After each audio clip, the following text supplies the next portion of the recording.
Pessoal, vamos iniciar aqui a sequência então de vídeos sobre a segunda volumetria que a gente vai estudar, que é a volumetria ácido-base, né? Então, se alguém está iniciando esse playlist, eu sugiro que inicie estudando o playlist de volumetria de precipitação. Por quê? Porque aquele playlist, muitas coisas foram explicadas com muito detalhe, e a ideia então é que com a evolução do estudo das volumetrias, eu vou começar a explicar menos detalhes, ou melhor, não vou ficar repetindo coisas que eu já disse, né? Então, até eu já tinha comentado isso antes.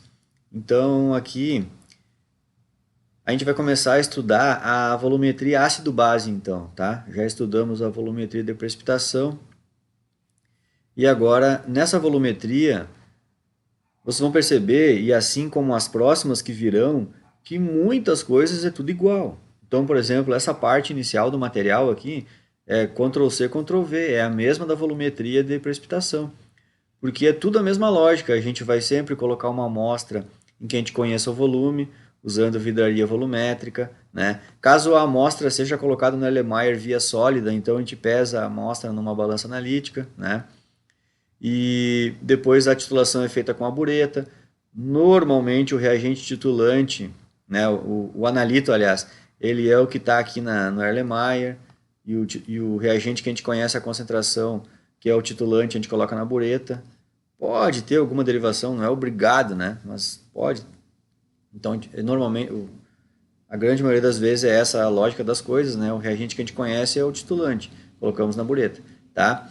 A gente identificamos o ponto final da titulação sempre pela observação de uma mudança de cor, com o uso de reagentes indicadores, né?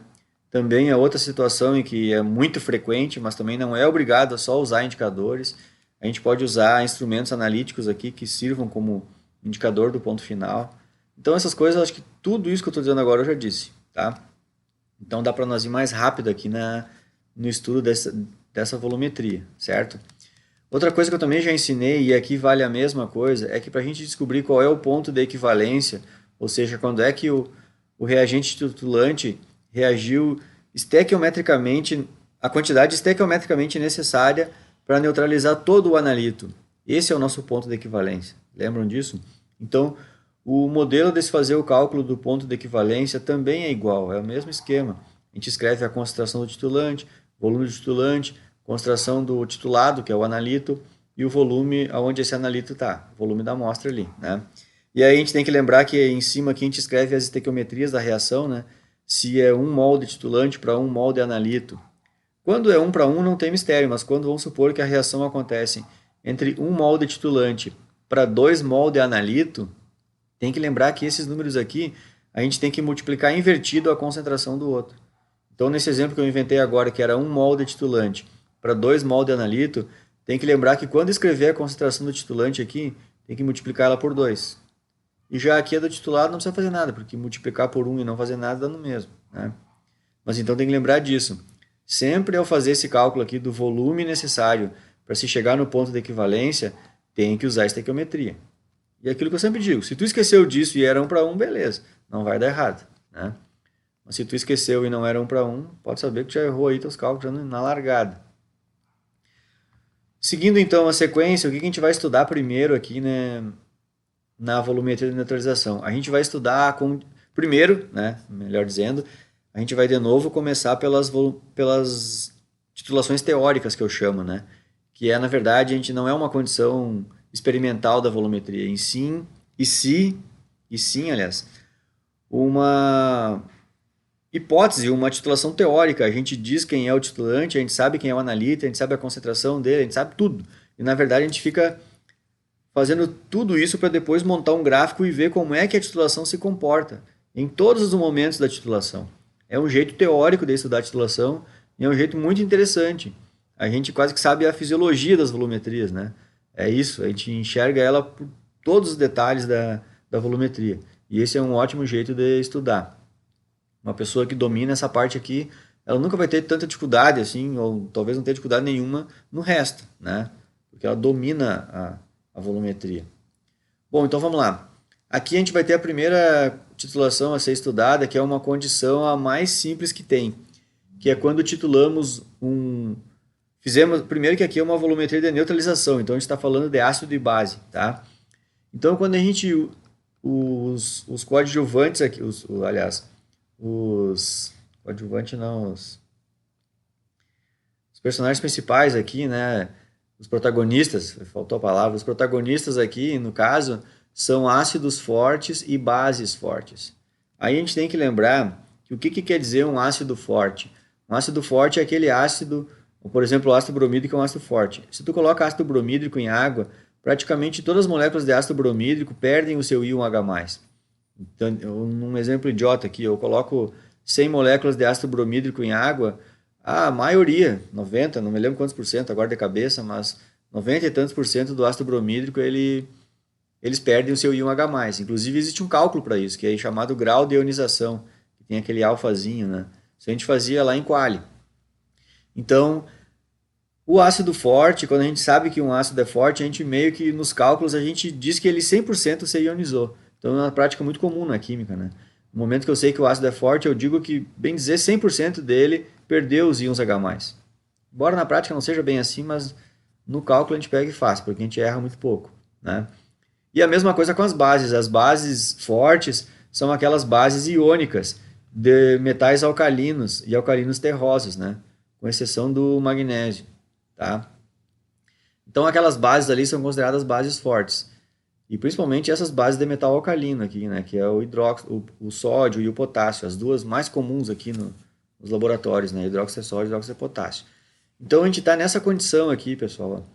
Uma titulação de base forte com ácido forte. Mas eu até no material aqui, eu não coloquei como exemplo uma titulação de ácido forte com a base forte, entenderam? Eu fiz a base aqui embaixo e o ácido aqui em cima.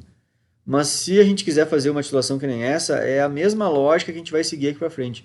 Por isso que eu nem quis colocar no material, porque ficaria muito repetitivo. Já está um tamanho razoável aqui. E a ideia do meu material é que eu também isso aqui eu trabalho na aula, né? Então já ficaria mais uma coisa onde que é quase igual, né? Então eu acho que qualquer um que entende aqui como é que é a titulação da base com o ácido vai conseguir fazer depois o contrário. Não vai ficar bem igual, mas são mudanças muito sutis, né? Bom, então vamos lá, vamos explicar aqui. No caso dessa titulação aqui teórica, a gente tem como titulante o ácido bromídrico, concentração 0,1 molar, e o analito é o hidróxido de potássio, concentração de 0,02 molar no volume de 50 ml. Aqui a gente tem, e a gente vai usar bastante, né, que quando um ácido reage com a base, a gente tem íons H+, reagindo com OH-, e isso forma água. E para nós é muito importante saber qual é a constante de ionização da água, ou seja, quando a gente tem água, quanto de molécula de água fica desse jeito aqui, ó, como íon H+, e OH- em solução. E quanto que fica como H2O, né? Isso é a constante de ionização da água, que é o Kw, né? Então, e a gente sabe que a quantidade de H+ e OH- desse jeito aqui em água pura é 1 vezes 10 na menos 14. E como são quantidades proporcionais aqui, né, a gente já sabe que é 1 vezes 10 na menos 7 desse e 1 vezes 10 na menos 7 desse. Todo esse monte de coisa aqui que eu estou falando bem rapidão, só que é a quali lá, né? A gente já estudou tudo isso aqui lá em quali. Bom, então aqui, para essa titulação, o que a gente tem que ver? Primeira coisa que a gente faz, né? Então já vamos seguir a lógica anterior, hein? Primeira coisa que a gente faz é descobrir qual é o volume necessário de titulante para se chegar no ponto de equivalência. Porque aqui nas titulações teóricas a gente enxerga o ponto de equivalência, né? Que é um ponto que lá na titulação prática mesmo a gente só vê o ponto final, que é a hora que o indicador troca o decor, né? Então, aqui para a gente saber qual é o volume de titulante necessário para chegar no ponto de equivalência, a gente usa aquela equaçãozinha que a gente já viu antes. No caso aqui muito fácil de fazer, né? A estequiometria desse com esse é 1 para 1, tá? Então a gente tem que a concentração do ácido é 0,1 molar, qual o volume que eu vou precisar gastar dele para neutralizar a concentração do analito, que é 0,02, e o volume da amostra ali é 50 ml. Então eu faço esse cálculo aqui e o resultado é o 10 ml. Então isso me diz que eu preciso gastar 10 ml de titulante para chegar no ponto de equivalência, beleza? Essa titulação aqui ela vai ter 3 regiões de cálculo. A A gente vai ter uma região antes do ponto de equivalência, uma região de cálculo exatamente no ponto de equivalência e uma região de cálculo depois do ponto de equivalência.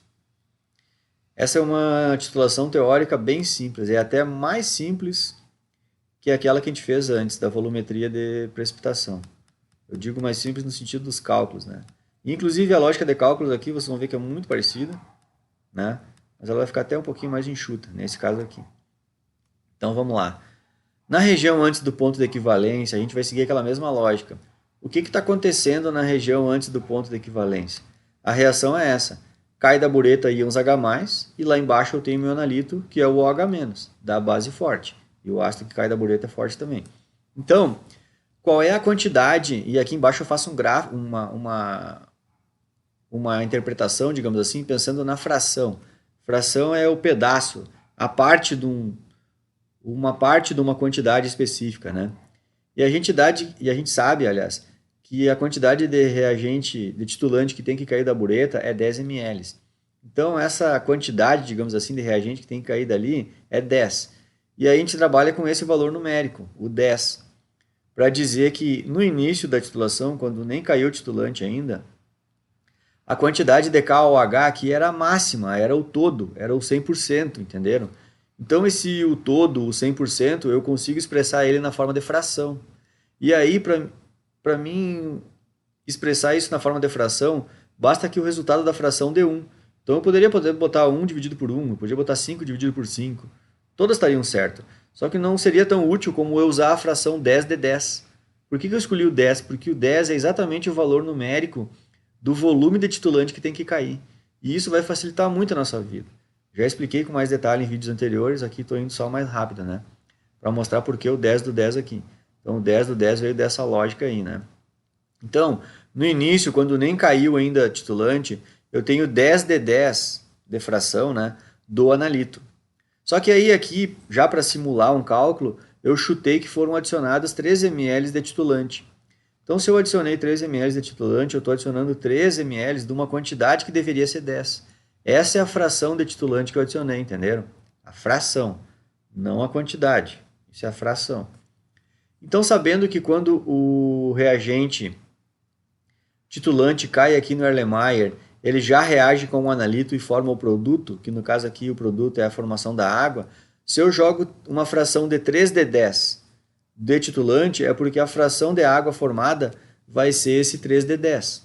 Então a gente muito bem faz uma analogia de que todo reagente que eu jogo ali, todo ele reage com o analito e forma o produto.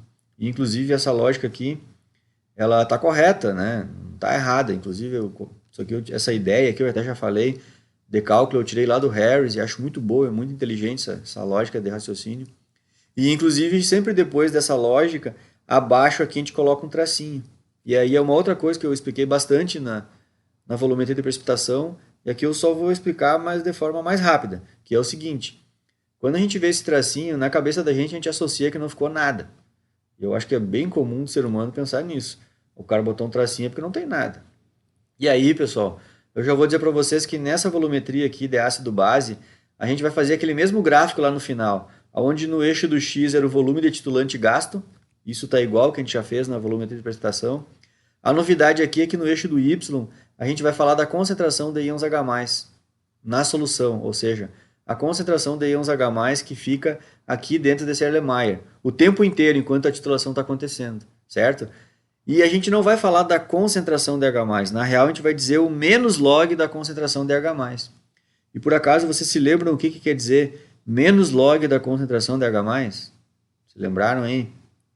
Menos log da concentração de H+, é o famoso pH, certo? Então nessa parte aqui a gente sempre vai construir gráficos em que no eixo X, o eixo de baixo, é a quantidade de volume de titulante adicionado, e o eixo Y a gente sempre fica vendo qual é o valor de pH que está aqui dentro do Erlenmeyer, durante toda a titulação, certo? Então vou parar o vídeo aqui e sigo no próximo.